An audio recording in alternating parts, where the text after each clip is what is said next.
Hello guys, how's it going? My name is Dal. It is yet another day in the patch 11.2 PTR with another set of class tuning and changes. And it looks like Blizzard is really focusing on the class of Death Knights in particular with additional adjustments going forward. Now, Death Knights have been a very popular pick and a meta choice for Season 1 and Season 2 of War Within, with many players wondering if they'll continue to be a stronger option going forward and a perfect fit for Season 3.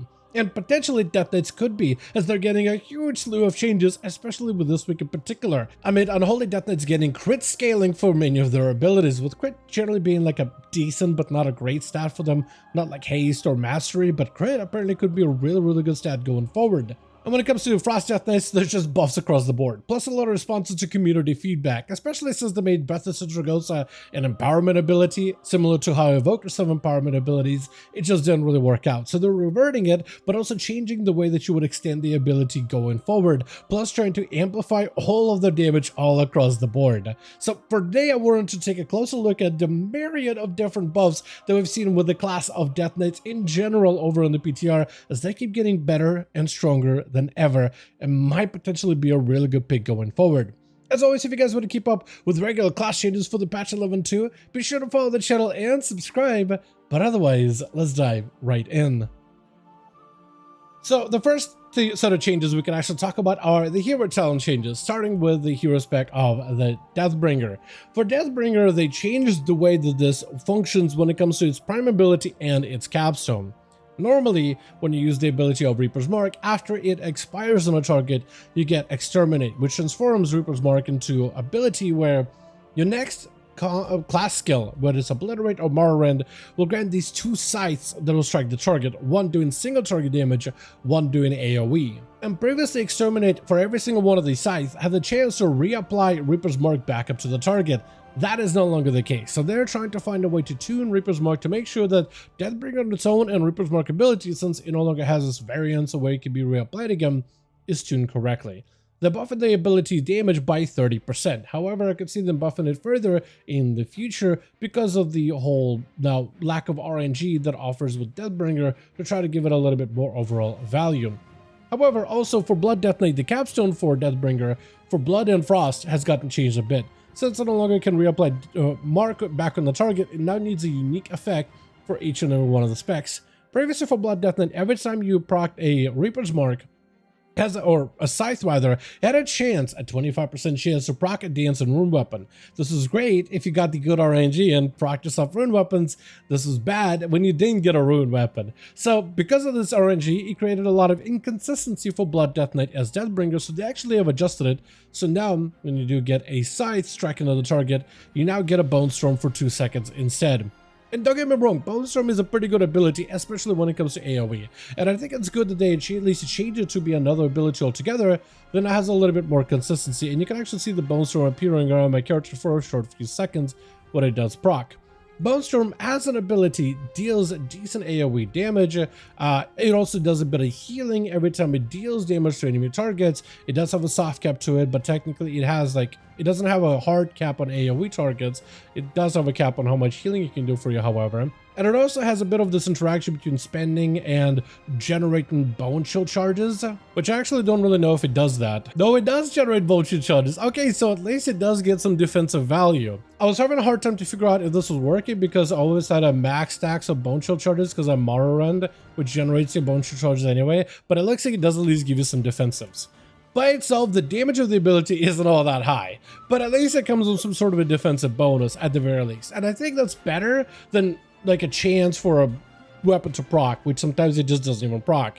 This is not my favorite effect, but it is at least pretty solid. And Bone Storm at least has a bit of offense, a little bit of defense value, and potentially can be really good in Mythic Plus content. So this is overall, to me, an improvement. Another way that Deathbringer is changing in the future is primarily to the Frost Death Knight with the talent of Bind in Darkness, where for Frost Death Knights, Ram-empowered Howling Blast will now deal 60% increased damage to its main target, making it also Shadow Frost damage.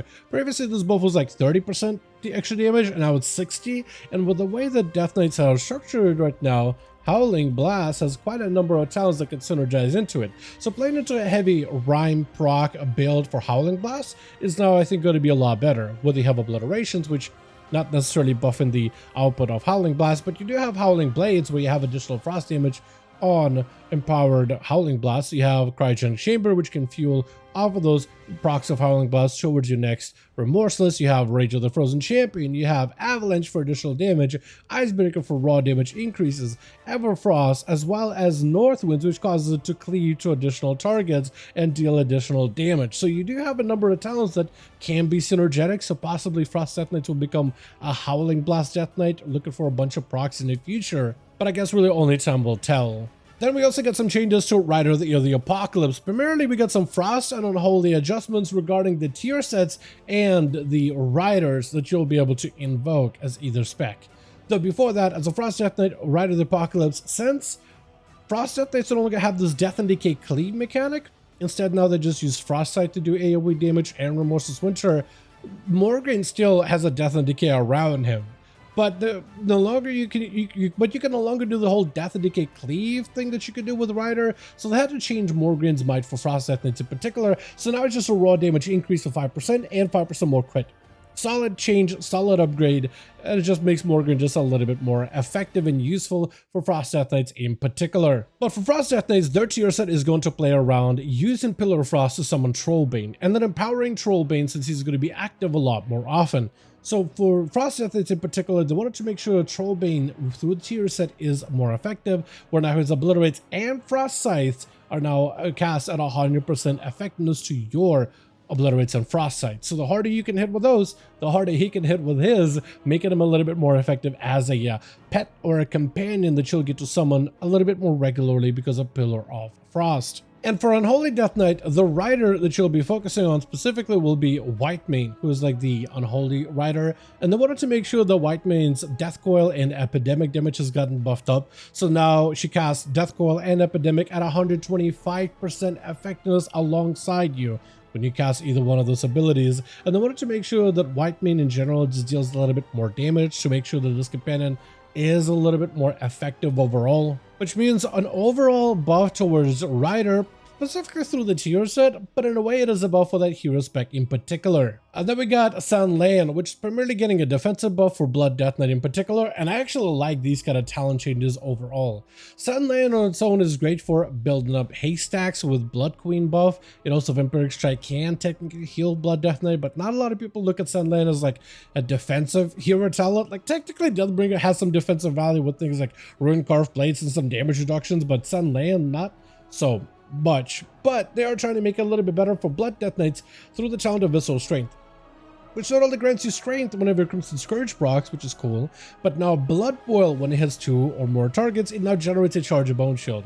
And I love this in particular because this allows Blood Death Knights to focus on offensive abilities rather than purely defenses and using other abilities in order to generate those basic mitigation sources. So now that you no longer have to wait until the instant move weapon to get yourself a big bulk of Bone Shield or any kind of big setups for it, now just pressing Blood Boil, which is a prime ability you'll use in AoE content, it'll now generate you the necessary resources in order to be tanky, which overall is a really good buff, and I like it. I think more buffs like this should probably exist in the future.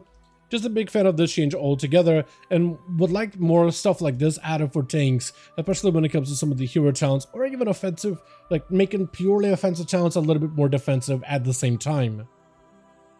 However, that's about the only thing the Blood Death Knights are getting with this set of changes, because primarily we have Frost, as well as Unholy, getting some new stuff to play with instead. For Frost Death Knights, it looks like they're falling behind. Even on PTR, while we don't have the final damage tuning, none of the class changes are finalized, they're already noticing the Frost Death Knight is falling a little behind in terms of its overall damage, and they want to be very careful with it. So they're buffing their damage by 10%, which this week on PTR, you should really feel it. Hopefully it'll be something noticeable, especially when it comes to dungeon and raid testing, since we have more of that this week in particular. But they at least are concerned and are watching out for Frost Death Knights early on, which means that they'll likely continue to tune this class and keep a watchful eye on it throughout development and as the season progresses, as they're giving them a fairly sizable talent rework. So overall, it's something definitely to watch out for, but it's also, I think, a good sign if, let's say, you're ruminating potentially of playing a Frost Death Knight in Season 3, since they are watchful of the classes early and they're already doing some damage tunings. maybe it could mean good things in the future, as they are at least keeping an eye on them really early on. Outside of that though, they also listened to the community and they made a couple of quality of life adjustments. First one being a simple one, Death Grip now has a 15-second cooldown. Previously it had 25-second cooldown except for Blood, but now they're making Blood, Frost, and Unholy a little bit more paired, so Frost Death Knights will have a shorter cooldown on Death Grip, which is super nice. I mean, the way Blizzard looks at Death Grip, I guess in a way is like your raid buff, which I don't really agree. A lot of players also don't agree that it is a raid buff at all. It doesn't feel like one, but it is a unique mechanic to the class. For sure. Having a shorter cooldown for grip is going to be good in Mythic Plus. It's going to be good in raid situations. Your Death Grip, however, is going to go back up to 25 seconds in PvP content, but in PvE, at least you're going to be able to use the ability a little bit more regularly, so that is very nice. Another change they wanted to make is to Breath of Sindragosa. Previously, they were planning on making this an empowerment ability, very similar to what the class of Evoker has as part of their kit.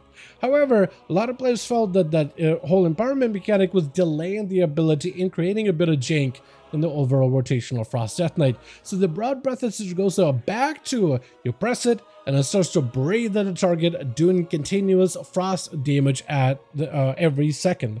However, they changed it quite a decent bit. They changed it from a 2-minute cooldown down to a 1.5-minute cooldown, so now it can synergize with things like your Frost's Fury, and better yet, Pillar of Frost, because now you'll get a Pillar of Frost and a Breath, then you'll have a Pillar of Frost naked by itself, then you'll be able to use Pillar of Frost together with Breath of Sindragosa again, turning the class from like a 1 minute, 45 seconds, 2 minutes, to a 1.5-minute class with a 1.5-minute window. This is weird because previously Frost and Unholy were a little different from each other, because Unholy was a 1.5-minute class while Frost was kind of like a 2-minute class, but could also be played as a 1.5-minute class, so you had a little bit of flexibility of how you wanted to play it. But now both the AK specs are basically a 1.5-minute class, so it makes them a little bit less unique from one another, which is likely going to dictate which one is going to be better depending on the content, depending if like the kit is better for certain counters. But they also changed the way the Breath of Sindragosa works. Previously, Breath would constantly eat away at your runic power the entire time that it's up, and as long as you could generate enough runic power, you could eat it and eat it and eat it. And there was mechanics like you will be able to get with runic empowerment, every time your runic power is spent, it has a chance to instantly grant you a rune, which meant that Breath of Sindragosa would feed you runes to keep obliterating, so you could generate more runic power. Then it would eat that runic power and potentially give you another free obliterate, another proc, and more resources to just continue generating runic power. That is no longer the case. Now the way you extend Breath of Sindragosa is by consuming killing machine procs or rhymes, which increase the duration of this ability by 1 second. Which now also still deals a reduced damage beyond nearby targets. It does grant you a charge of Empower Rune Weapon, however, at the start of the ability. So you can technically, you know, bank up an Empower Rune Weapon at the very start if that's what you're looking for. But I'm just gonna show you exactly what the duration of this ability can look like if you just use it natively as it is right now. And I'm just gonna wait for all my resources to come back here really quickly, and just try to see if I could use the ability and see if I can funnel as many procs into my Breath of Sindragosa as possible. And I'm looking for Howling Blast, I'm looking for Rhyme procs, I'm also looking for Killing Machine procs with my Rune Weapon as well. The ability is still going, so as long as you're able to feed yourself full of procs instead of resources this time around, then you can actually keep it going. But yeah, definitely had a shorter duration. It's now, I think, going to be a little bit harder to maintain our Breath of Sindragosa. So definitely a very interesting change, but it is something that is made by the community, though I could totally see them potentially change this ability in the future, depending on how the rest of the community feels about this adjustment. Outside of this, Frost Death Knights did get buffed up all across the board. Obliterate damage buff by 30%. This is very good, makes your obliteration builds a little better. Empowering Rune Weapon now scales with your mastery. Previously it didn't, which was super unfortunate, but now that it does, and it should do a decent bit more overall damage when you do use it. This ability also counts as Shadow Frost damage when playing Deathbringer, so that helps out in terms of stacking up the Reaper's Mark as it procs through a good portion of your Shadow Frost damage specifically. Also, the buffed up Frost Scythe is now, instead of dealing 3 times more damage whenever it consumes a killer machine, now it deals 4 times more damage. And I feel like that's just them trying to find a way to balance out Obliterate versus Frost Scythe. So the Frost Scythe does have value within AoE content, because previously, like the original Frost Scythe at the very least, just wasn't all that strong unless you're hitting like a huge number of targets. But now that they're trying to make it like a basic core combat ability, they're just trying to make it a little bit more effective at its overall damage that it can do. Where in single target, Obliterate can hit for, if it crits, about 600,000 damage. Frostbite can hit for about 700,000. Wait, is it actually hitting for more? No, it's not. It's the procs.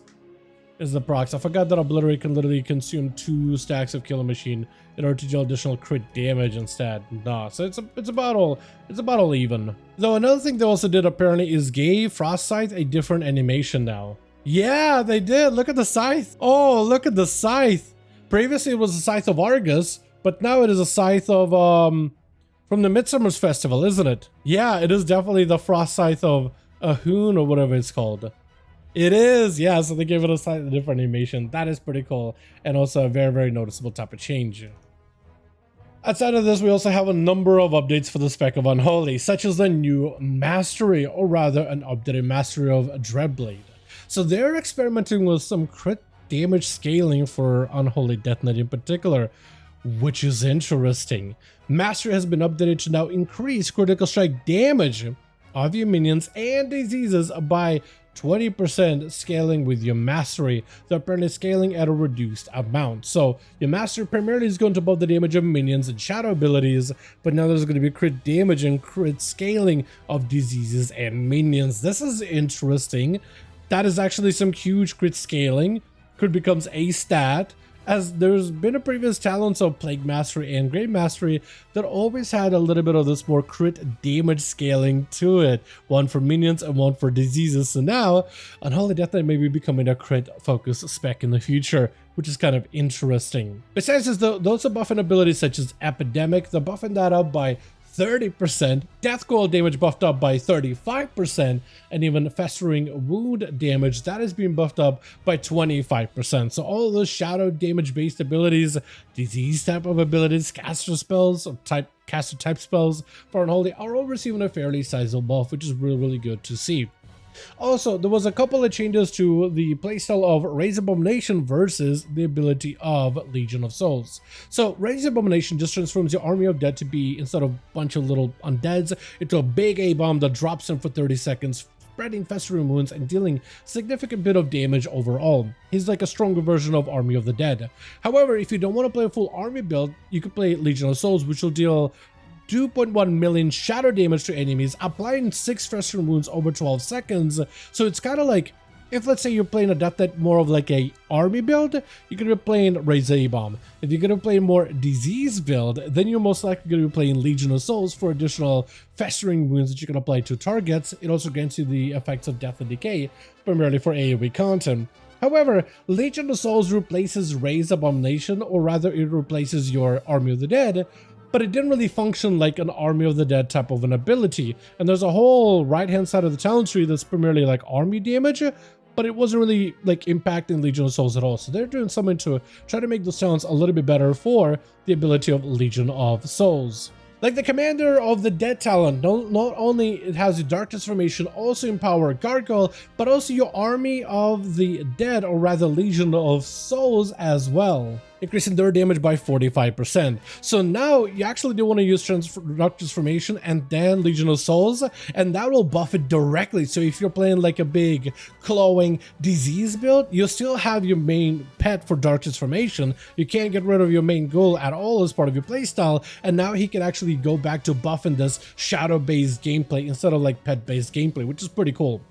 Also, talents such as Unholy Aura will now increase the damage from Legion of Souls as well. So not only does it increase the damage from like enemies take more damage from minions, but it's supposed to also work for Legion of Souls as well. It doesn't really work right now, as it doesn't really say it on the tooltip, but it is meant to be able to function off of this ability as well. So they're trying to make this whole right-hand side of the talent tree better and not really punishing if you are trying to amplify Legion of Souls as an ability, which is kind of interesting. They're also buffing the talent of Harbinger of Doom, which causes sudden doom to increase the damage of your next Death Coil by 40% instead of 20, and also increase the damage of your Epidemic by 20% instead of 10. However, sudden doom no longer gives you a resource reduction on your epidemics though. It still will reduce the cost of your death coils, but your epidemics no longer get reduced, which is going to play into a little bit of this resource management the Death Knights will have to play into going forward. Which does mean you get to burn through runing power very, very quickly in AoE content, but in single target,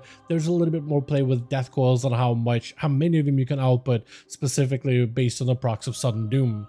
Aside of this though, the playstyle of Death and Decay or Defile, or rather Desecrate or Defile, is going to affect Death and Decay a little bit differently. So one of the new towns they're adding here is, of course, there's Defile. It plays exactly as it used to. You drop down Defile, and as it deals damage to enemies, it grows in size and in power. This ability more or less didn't really change too much. However, you will notice that it actually deals a lot less damage when you switch to Defile rather than when we play Death and Decay.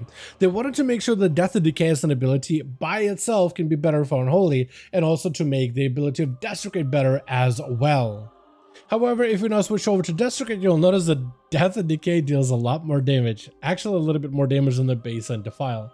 This is because they buffed up the damage of Death and Decay. By itself, when you just have a normal Death and Decay, they buffed the damage by 100%.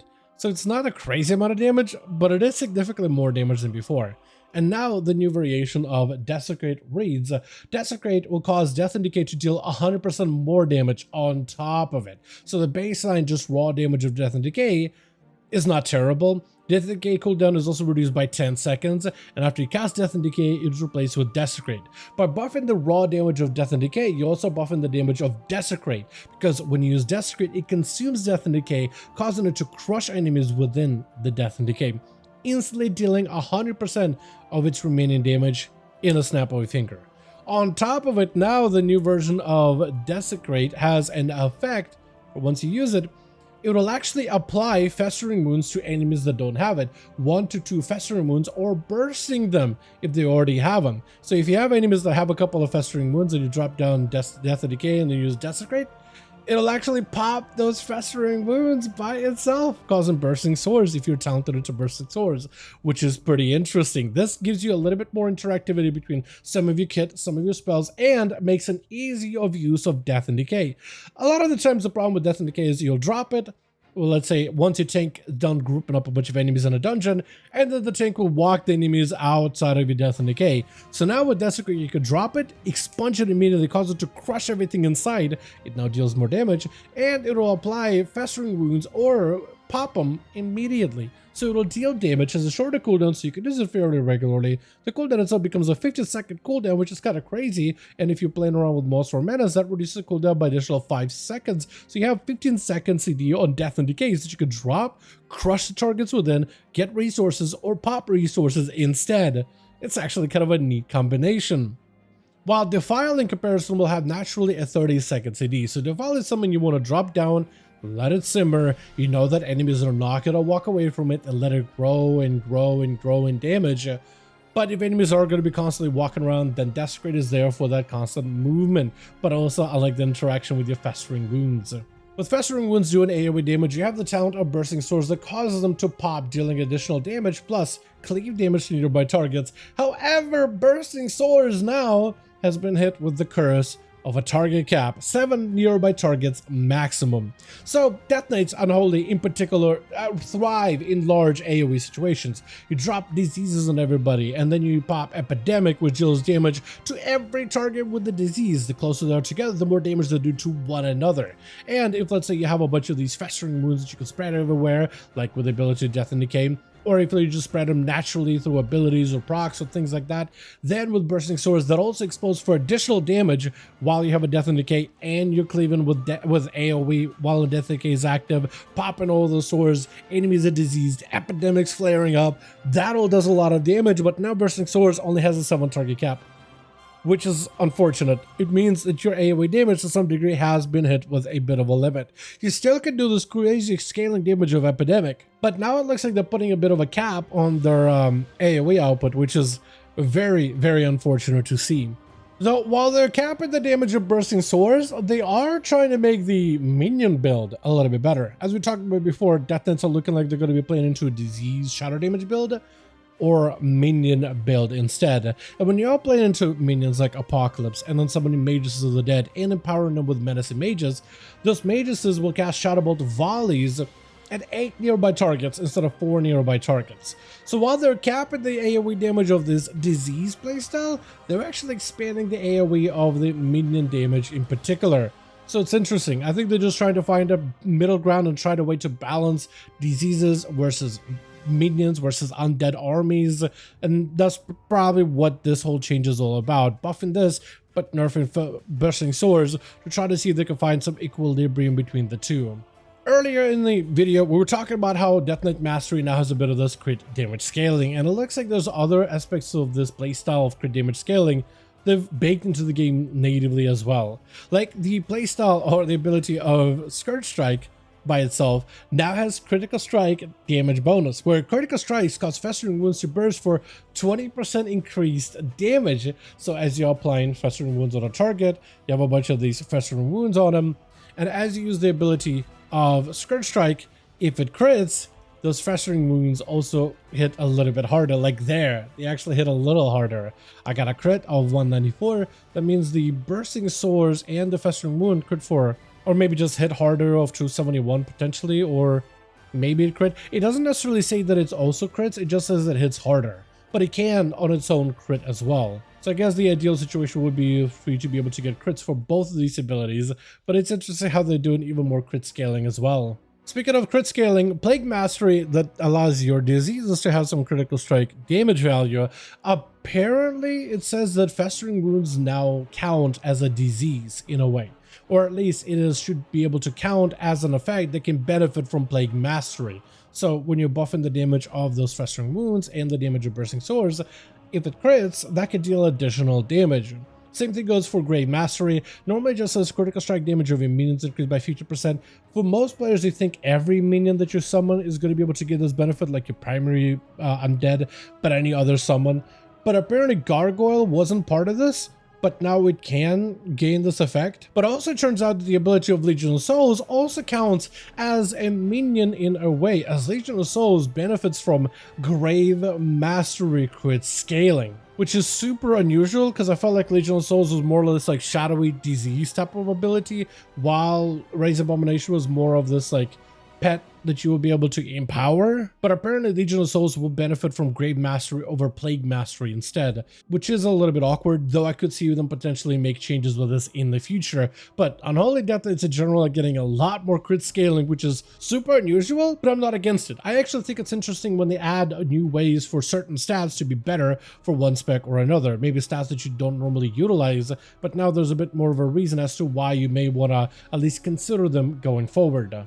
But with that being said, as always, I do want to thank all of you guys so much for watching, and I hope you guys did enjoy the video. If you did enjoy it or found it informative, go ahead and give this video a like. I would very much appreciate it. Also, join our Discord community, especially if you want to keep up with all of the newest class changes for the patch 11.2, which is drawing ever closer. Launching actually in just a handful of weeks from today, I'm pretty sure. Also, let me know your thoughts in the comments down below, and as always, I'll see all of you guys in the next one.